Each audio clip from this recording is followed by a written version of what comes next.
What if I told you God once lived in a small village in Kenya, sat on a red chair, waited for offerings, and then died from malaria?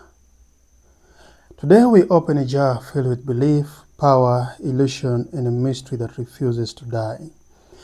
This is the story of a God from Kenya who died from malaria. Now, in a quiet place called Chemororoch lived a man who was not just a man, he was a god. Or at least, that's what he said. The man was born in 1925. He started on as a preacher, a voice among many voices, but by 1960s something changed. He made a declaration that would reshape thousands of lives. He called himself the Almighty God. God. Not a prophet, not a messenger, but God himself. And actually the funny part is that people believed him. I don't know, humans are just humans.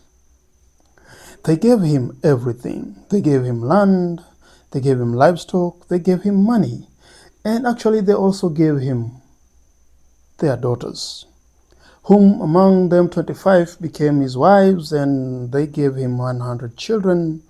He built a kingdom not on gold, but on faith.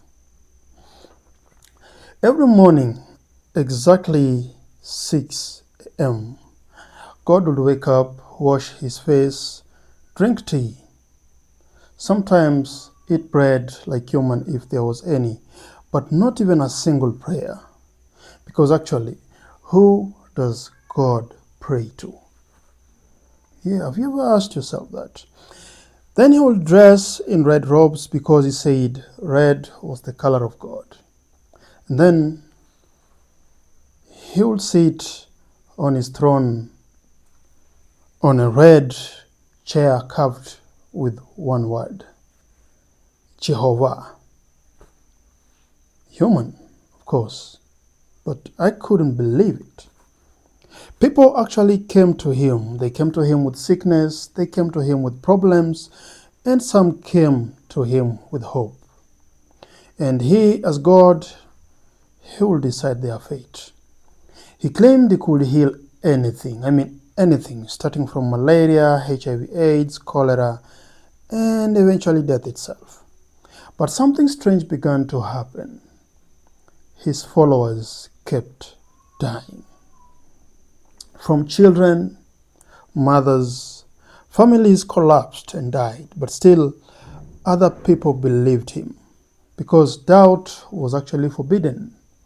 Hospitals were forbidden, schools were forbidden, and the children never went to school.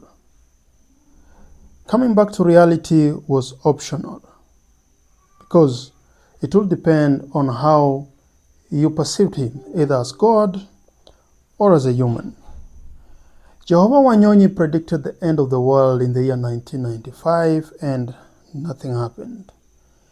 He did the same in the year 2000, nothing. In the year 2002, still nothing happened. Eventually, the people turned.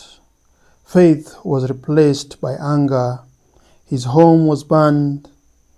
Land was reclaimed by the people, and God was chased away from the community.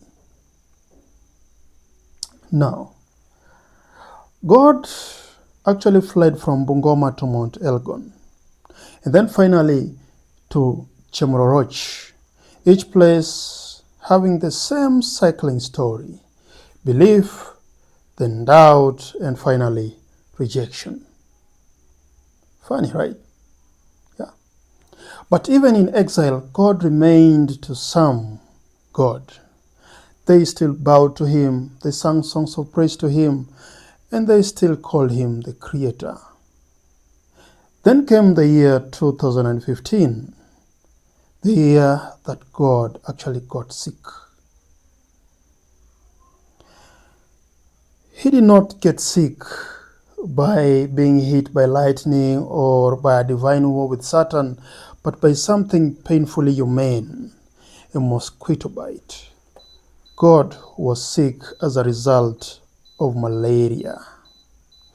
The man who claimed to have the power to control life and death could not save his own life. Government officials confirmed it. A burial permit was issued, a body was moved, a grave was made, and Jehovah or God was buried. But to his followers, they refused. Actually, they said he cannot die. Why? Because he is God and his death was nothing but a lie.